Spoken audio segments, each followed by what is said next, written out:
สวัสดีครับกับผมเด็กชายธนพลศรีการพวกเราอยู่ในกลุ่มมลพิษทางเสียงวันนี้จะออกมานำเสนอเรื่องมลพิษทางเสียงชื่อสมาชิกในกลุ่ม 1. เด็ก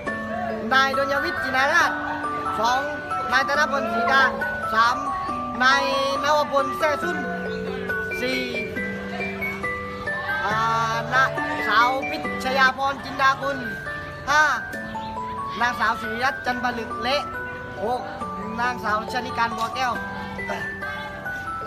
มลพิษทางเสียงหมายถึงสภาพแวดล้อมที่มีเสียงดังเกินมาตรฐานที่กรมควบคุมมลพิษกำหนดอันก่อให้เกิดความรำคาญสร้างความรบกวนทำให้เกิดความเครียดทั้งร่างกายและจิตใจทำให้ตกใจและ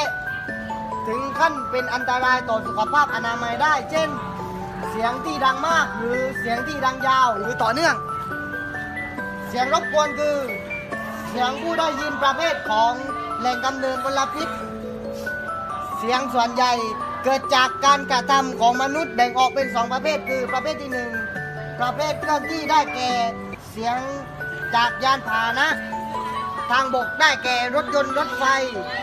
เป็นต้นเสียงจากยนต์พาหะทางน้ำเช่น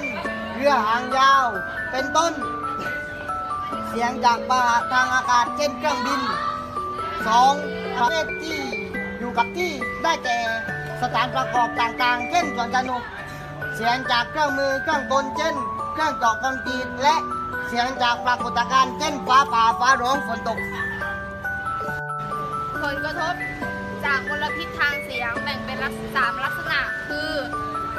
หูหนวกทันทีหูอื้อถาวรและก็หูอื้อชั่วคราว 2. ด้านเสรีวิทยาเช่น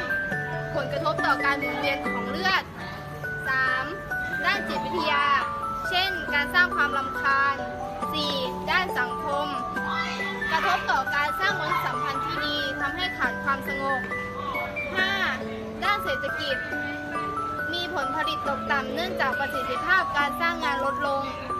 เสียค่าใช้จ่ายในการควบคุมเสียง 6. ด้านสิ่งแวดล้อม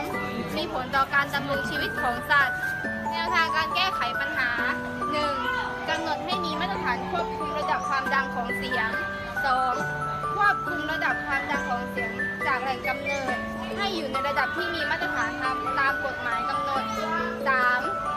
ให้อยู่ในบริเวณที่มีแหล่งกำเนิดเสียงดัง กลุ่มพวกเราขอจบการนำเสนอ